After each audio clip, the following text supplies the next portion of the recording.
Halo teman-teman semua, apa kabar? Semoga kita semua baik-baik saja dimanapun kita berada.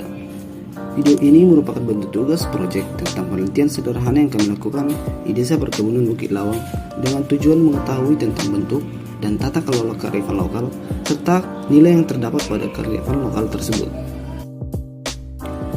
Desa Perkebunan Bukit Lawang terletak di Kecamatan Bahorok, Kabupaten Langkat, Sumatera Utara. Desa ini memiliki ikon yang begitu memukau, yaitu orangutan yang hidup liar di hutan. Dan desa ini juga memiliki daya tarik lain seperti wisata kuliner dan wisata petualangan seperti jungle trekking. Bentuk kearifan lokal yang terdapat di desa ini adalah lubuk larangan, penanaman pohon, dan bank sampah. Kami sebagai tim peneliti menggali informasi lubuk larangan dan penanaman pohon dari informan bernama Pak Sidik yang merupakan sesepuh lubuk larangan, dengan Pak Dedi sebagai sekretaris dari Peduli Sungai Bahorok dan pengelola lubuk larangan. Berikut merupakan penjelasan dari beliau. Baiklah, kami bersama informan 1 dan 2 dengan Bapak siapa Pak sebagai informan pertama kami? Saya Muhammad Sidik. Usia Bapak? Usia 62 tahun. Bapak sebagai apa Pak? Saya untuk Kecamatan Bahorok ini dipercaya sebagai tokoh masyarakat. Lubuk larangan. Ya, lubuk larangan salah satunya.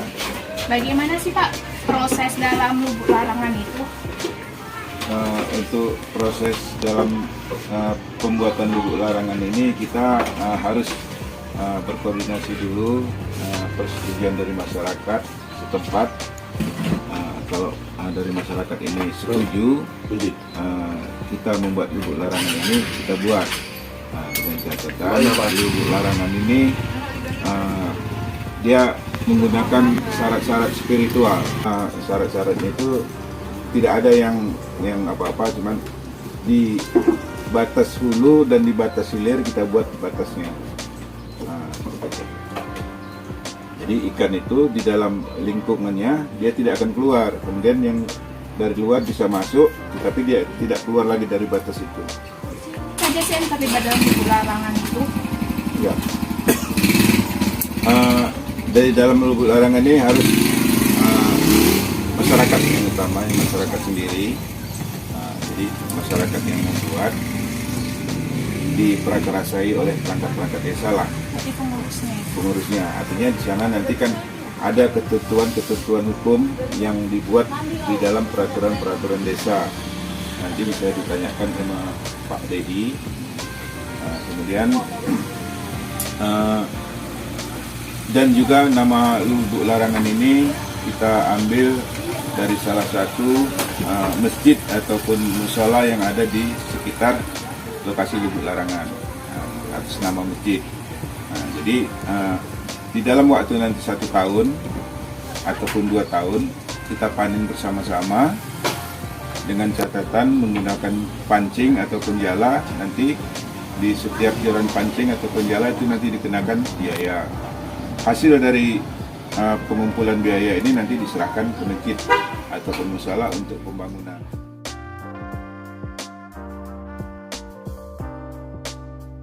Ini kan, ya kan kebetulan kita di dalam kelompok ini, kelompok masyarakat peduli Sungai Bahorok ini kan, kita kan bukan hanya lubuk larangan yang kita buat, kita mengadakan penanaman pohon di bantaran sungai, itu kan udah awal mula gitu kan. Kalau untuk di Bukit Lawang ini, pertamanya itu kami kelompok sadar wisata gitu kan, ya kebetulan kan saya kan ketuanya juga ini kalau untuk sadar wisata gitu kan, kelompok sadar wisata Bukit Lawang. Awalnya kami menaburkan bibit ikan di irigasi. Itulah yang kita taburkan, itu bibit ikan koi namanya, ikan mas koi. Setelah itu, setelah kita berbincang-bincang dengan 3 kepala desa, ditantangnya saya gitu, bisa nggak kalian bikin event yang lebih besar gitu. Makanya saya koordinasi, ya kan. Awalnya saya dengar ini tentang beliau gitu kan, bahwasanya wah Pak Sidik itu dia bisa memagar gitu kan, apapun ceritanya kan memang harus kita pagar gitu kan. Awalnya kalau seperti kami itu kan ya karena kami ibaratnya bentuknya sosial gitu kan, ya udah cuman kita tabur aja gitu. Jadinya arahan dari kepala desa, makanya kita buatlah itu lubuk larangan didasari oleh 3 desa gitu, 3 desa yang berdampingan di Bukit Lawang ini gitu kan. Kalau boleh tahu Pak, nama desanya apa? Desa Perkebunan Bukit Lawang, Desa Sampiraya dan Desa Timbang Jaya gitu. Setelah mereka itu oke, kan ini kan kita kan kalau mau bikin yang besar ini kan kita bentuk kelompok gitu. Makanya saya ini kan ya karena kita kita ambil lah siapa-siapa yang mau bertanggung jawab di dalam kelompok ini tadi gitu kan. Jadinya kami panggil lah bapak ini, kami ceritakan kepada ketiga kepala desa gitu kan. Ya disinilah dia cikal bakalnya terbentuknya kelompok masyarakat peduli Sungai Bahorok. Disinilah dia cikal bakalnya gitu kan. Ya kan kebetulan di kelompok itu saya sekretarisnya gitu kan. Ketuanya itu Pak Khairudin, bendaharaan Pak Surya Masno gitu kan. Kalau bapak ini kan penasehat kan. Jadinya kan udah kita cerita-cerita seperti itu, ya udah buat gitu. Makanya kemarin itu kan setelah itu ya kan otomatis kita kan selalu kalau kita di sini kan apabila kita ingin membuat event kan budget itu apanya gitu kan ya. Ya alhamdulillah karena banyaknya istilahnya NGO gitu kan, orang-orang yang peduli di Bukit Lawang ini ya kita cobalah mainkan surat gitu kan. Alhamdulillah disambut baik lah sama mereka gitu. Kenapa ceritanya kita kan cerita konservasi gitu dia kan. Makanya kan kita tidak hanya banjir aja yang kita tangani ibaratnya gitu kan, tidak hanya lubuk larangan aja gitu ya, program-program itu banyak gitu kan. Karena kan pada dasarnya kami membuat ini kan awalnya gitu kan ya, kembali lagi seperti yang diceritakan oleh Pak Sidik gitu kan ya, saya punya generasi nih gitu kan. Dulu saya waktu saya masih kecil saya masih bisa saya lihat siluang, ikan mirik gitu kan. Kalau di sini istilahnya ikan-ikan lokal lah yang ada di sini, ikan jurung gitu kan. Setelah saya ibaratnya saya sudah ini kan sudah berumur, saya punya anak saya tahu ikan jurung gitu, dia nggak tahu ikan wader nggak tahu gitu. Alhamdulillah semenjak kita buat ini, kita bikin larangan gitu ya, bermunculan ikan wader belang, ikan mirik kan. Awalnya itulah makanya kami buat. Setelah itu kan karena ditantang kita besar, itulah kita bikin lubuk larangan. Kita tidak hanya di irigasi, tapi kita di Sungai Bahorok gitu dia. Kalau sungai di irigasi ini batasnya itu dari pintu air sampai ke Simpang 4. Kalau di Sungai Bahorok itulah dia dari atas, dari penyeberangan Pongo Lama itu namanya kan, sampai ke penyeberangan Sungai Landa. Di situ dia ada itu nanti dibentangkan benang dan dia ada kain-kain putih. Itu yang sudah dibuat sama bapak ini gitu kan. Karena kan awalnya sistem ini kita yang tertarik, kita membuat lubuk larangan gitu kan. Sistem yang pertama itu istilahnya dia bagi 3 ini. Bagian pertama itulah yang dibicarakan oleh bapak ini, itulah bagian pertama itu untuk orang-orang fakir miskin. Itu awal dulu yang kita bagi, dan kita tempat-tempat ibadah gitu kan, tadi ya gereja, tadi ya masjid gitu kan, untuk jalan masyarakat itu dulu.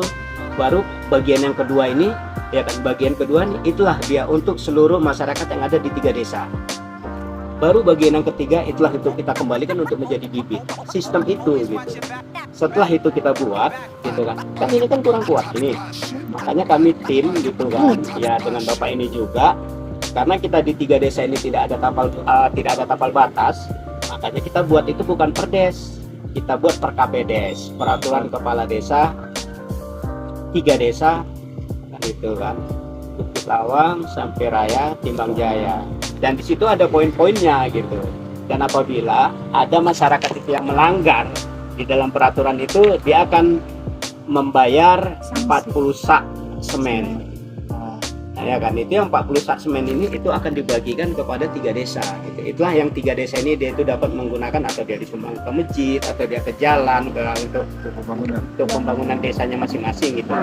Terus yang kedua itulah dia harus membeli 2000 bibit ikan yang akan ditaburkan di irigasi atau di Sungai Bahorok. Itulah gitu kan awalnya gitu. Itu. Ada nggak Pak yang melanggar itu? Belum pernah? Ya kalau untuk di wilayah kita belum ada, tapi di wilayah Timbang Lawan itu sudah ada, yaitu sudah dijatuhkan sanksi. Sanksi dilaksanakan? Iya, sanksi dilaksanakan. Karena kan kita kan bukan ini aja gitu kan. Karena kan di setiap desa itu kan ada Babin Kamtipmas, ada Babinsanya. Itu pun kita libatkan gitu. Makanya kan per KPDes itu tidak hanya kita berikan kepada kepala desa, kita berikan juga ke Forkopimcam gitu, seperti camat dan Ramil, Kapolsek, itu kita berikan gitu kopiannya sama mereka bahwasanya 3 desa ini sudah ada peraturan kepala desanya gitu dia. Jadi kan setiap ada yang melanggar, kita hanya ini aja kan, kita hanya ini aja memberikan foto ada buktinya, ada ininya kan gitu kan, ada saksi, udah kita serahkan ke mereka yang memproses itu gitu. Sebenarnya gimana ya, ini kan karena kami ibaratnya gimana ya, kelompok ini kelompok yang berjenre, kita saling membackup aja semuanya gitu kan ya, istilahnya yang apanya seperti bapak ini kan, walaupun dia penasehat ya sama semua sih. Berarti nggak ada tugas khususnya, semua bersama? Belum lah, mungkin nanti kalau misalnya udah besar itu udah pasti kan gitu kan. Karena kan ini kan kita masih baru, kita launching baru bulan apa kemarin, baru bulan 12 kemarin kan. 2022 Pak? Iya. Nah, kita masih 3 bulan ya. Berarti belum ada pemanenan gitu lah? belum lah. Belum ya? Kapan tuh Pak laksanakan? Karena kan kita gini ya, itu masih rencana itu kan boleh-boleh aja. Karena kan di Bukit Lawang ini kan ada event besar itu kan setiap bulan 5 nantinya, itulah dia kan plot dia Bukit Lawang Orangutan Trail. Maksudnya kita ini, maksudnya kelompok ini kita akan mengcombine dengan acara tersebut gitu. Karena kan di acara plot ini kan pejabat-pejabat tinggi itu kan datang gitu kan, dia mengikuti event itu gitu, seperti gubernur gitu kan, istilahnya Kementerian Pariwisata itu kan datang, dia kan Menteri BUMN dia datang gitu kan. Makanya di saat event itu gitu kan, di saat event itu kita akan melakukan panen raya gitu. Makanya di sini kan nanti sistemnya itu dia kan zona-zona ini kan udah kita buat ini gitu kan, ada zona pemancingan kan gitu kan, ada zona terapi gitu kan, misalnya terapi dengan ikan gitu, zona itu udah kita buat, cuman kan belum kita laksanakan karena kita masih baru gitu kan. Jadinya acara panen raya gitu kan, nah, nanti kita kombinasikan dengan acara event besar itu tadi gitu dia. Karena kan kalau untuk bulan ini kan kebetulan kan event besarnya itu kan ada bulan 5 juga ini gitu kan, cuman kan baru berapa bulan gitu, jadinya ikannya kan belum ini lagi dia ya, memang ya. Sebenarnya kalau dibilang cocok ya udah cocok gitu kan. Ikannya kalau kita lihat itu di sungai sana itu ikan curungnya udah 3 jari, 4 jari gitu kan. Cuman kan alangkah baiknya nanti kalau dia udah yang ya ada 7 on gitu kan, ada yang dia. Karena pun dari hasil tadi yang seperti yang dibilang bapak ini tadi gitu kan, dia kan kalau zona pemancingan gitu, seandainya ada orang yang hobi mancing gitu kan, walaupun dia mancingnya bayar, kalau dia dapat, itu pun ada kriteria ikan yang boleh dibawa gitu. Dia tidak semua itu bisa dibawa, enggak. Dia ada batasnya nanti, entah dia setengah on ke bawah yang bisa dibawa gitu, seandainya dia mancing itu bayar. Itulah uang itu kemana ya, uang itu kita kembalikan lagi kepada desa. Mereka bagi lagi kepada 3 desa ini tadi gitu dia. Kita kan sebenarnya kelompok ini kan kita kan hanya gimana sih caranya desa ini pun berbuat dan bertanggung jawab, itu aja sih. Sebenarnya banyak sih nilai-nilai terkandung kita dalam ibaratnya kita yang kita utamakan kita itu tadi kebersamaan tadi kan, ibaratnya kita rasa memiliki kan gitu kan, rasa bertanggung jawabnya itu bersama, semuanya bersama gitu, dan hasilnya daripada itu pun ya semuanya itu untuk bersama gitu ya. Maaf cakap nanti kan ibaratnya 1 ekor pun dalam satu rumah tangga, kepala rumah tangga ya 1 ekor semuanya di dalam 3 desa itu. Nah, itu kan gitu kalau misalnya kita dalam lingkungannya gitu kan. Ya alhamdulillah gitu kan, ibaratnya semenjak adanya Lubuk Larang ini sampah ibaratnya udah nggak banyak lagi hanyut. Nah, itulah kalau kita cerita tentang lingkungannya gitu kan, ibaratnya mereka kan udah sadar ini gitu, misal gitu kan, kalau dulu kan sebelum kita buatnya orang kan tetap campakkan aja. Sekarang kan ibaratnya mau dicampakkannya udah ada ikan gitu. Ternyata ada ikannya gitu kan, udahlah aku nggak buang sampahnya, ditaruhkan.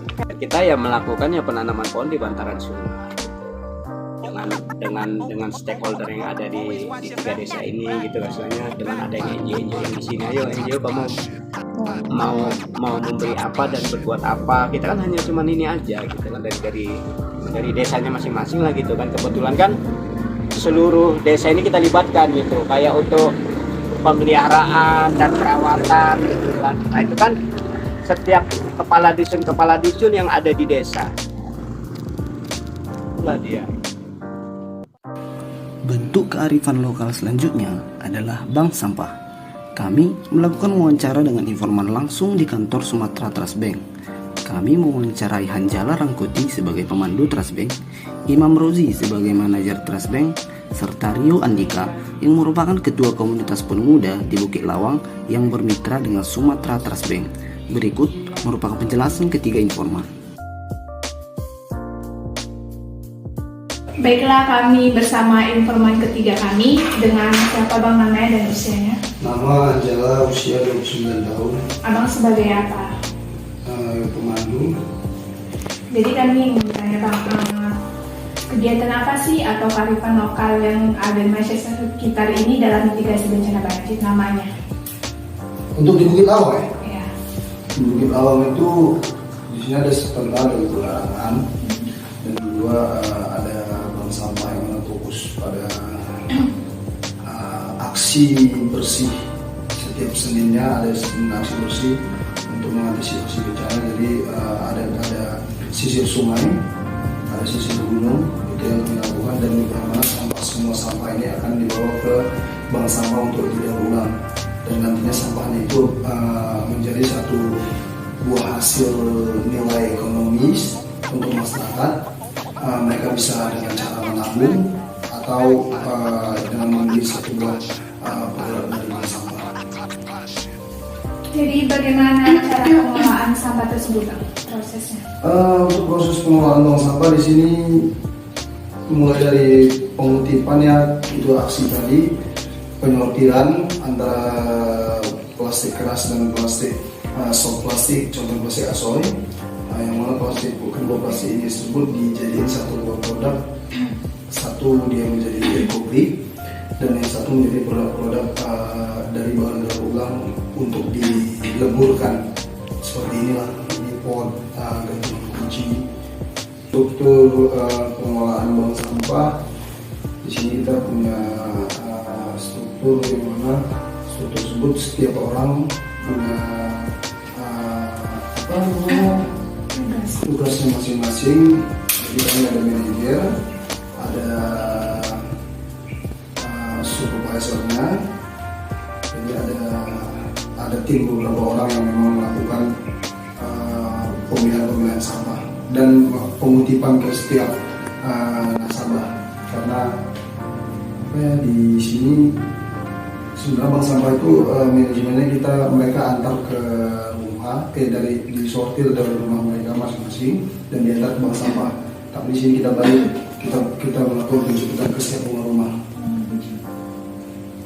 Itu alat yang digunakan itu apa saja dalam pengolahan sampah tersebut? Untuk pengelolaannya kita di sini ada mesin pencuci plastik, ada mesin pencacah plastik, ada press mesin, dan yang terakhir itu ada mesin melting. Yang mana mesin melting ini untuk mesin menjadi sebuah produk pembakaran. Kenapa bank sampah ini bisa berjalan sampai saat ini?